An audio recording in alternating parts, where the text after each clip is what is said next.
I just wanted to talk about Gaia, Mother Earth, and our connections with the most beautiful planet in the universe. I mean, we don't know what else is out there, but even when we do, I'm pretty sure we're still going to be, if not at the top of the list, in the top 10. Michael had talked about, nature and plants and just the beauty of the natural world. And someone had once told me that people or entities are so anxious for this Earth experience that they'll even come here to be a bug.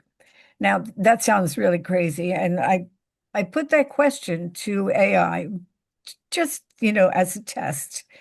And the answer that came back was in purely non-physical higher dimensional realms, everything might be pure light, concept, and peace, but because you can't feel the crunch of a leaf, the warmth of the sun, or the sting of fear without a physical vessel, many entities might view even a short, gritty biological life as a highly coveted experience.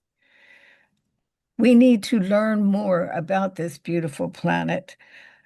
Astronauts have commented on the beauty from space, and it inspired what has become known as the overview effect, a cognitive shift, a profound state of awe, deep sense of interconnectedness, realization of the planet's fragility and unity without borders.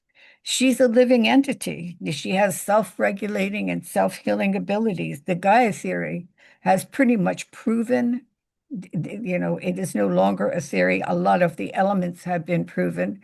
There's still some, doubt about the fact that she is as consciousness and also that she has self-determination, but pretty much the rest of it has been accepted. It proposes that Earth's living and non-living components function as a single self-regulating superorganism. It suggests that life, all life, actively shapes and stabilizes the planet's physical and chemical environment to maintain conditions suitable for survival. I mean, think about that. We're not stick-on figures on some flannel board. We are threads woven into the tapestry of life, and those threads connect us with everyone and everything, everywhere, including the universe and the all of everything. The theory basically has been what has driven the Earth system science and has become the cornerstone of modern climatology and ecology. Carl Sagan and others talked about the elements that make up all of us, the Earth, and again, the universe. We're born in the furnaces of the stars and then spread out into the universe at the time of supernova. So all the rock and metallic material we stand on, the iron in our blood, the calcium in our teeth, the carbon in our genes were produced billions of years ago in the interior of a red giant star. We are star stuff. And there are other connections. We The amniotic fluid, the oceans, and our blood have a lot of similarities because we came out of the sea. And so, therefore, our body fluids feature an electrolyte and mineral profile that remarkably mirrors the chemical composition of ancient seawater. So, okay, we have a new appreciation. We understand our connections to the earth, the universe, and everything else. What else is there? Well, we're facing a lot of issues, environmental, social, cultural, societal, economic, so forth and so on, but we continue on just as any other day. Why is that? Well, Daniel Quinn, in his book Beyond Civilization, said it's because of a cultural gene. That's not like the funny faces. That is a belief that has been passed down from generation to generation that civilization must continue at any cost and not be abandoned under any circumstance.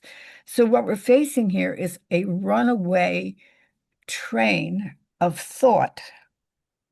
Now, lemmings don't try to commit suicide. They're trying to migrate, and they blindly follow the first a lemming that moves with certainty in a particular direction. They go off a cliff. I mean, it's very sad, but it's life. Parrots can speak very eloquently, but there's no thought behind what they're saying. They're mimicking, or maybe a little thought. Let's give a little bit of credit to these cute guys. Einstein said, education is not the learning of facts, but the training of the mind to think. Well, starting to think, getting into a state of stillness and deep contemplation, wow, that might be one of the answers. Gaia is the most patient entity in the universe, but she's dancing as fast as she can, and she's trying to communicate with us. What does it take for us to listen? We, with our homeostasis, it's homeostasis. When we have an invader in our bodies, our B cells and our T cells go into kamikaze mode to try to get rid of them. We have to be careful to keep ourselves on the asset side of the planetary balance sheet because, again, Gaia would never hurt us, but there is evidence to support the fact that human impacts on environment are creating feedback loops, causing increasingly severe harm to communicate across the globe. Since the Enlightenment and the Industrial Revolution, we've been trying to harness nature and bend her to our will and exploit her recklessly. Well, it's not working for us. Maybe in terms of thinking, the first thing we should contemplate is the reality check of where we are on that balance sheet.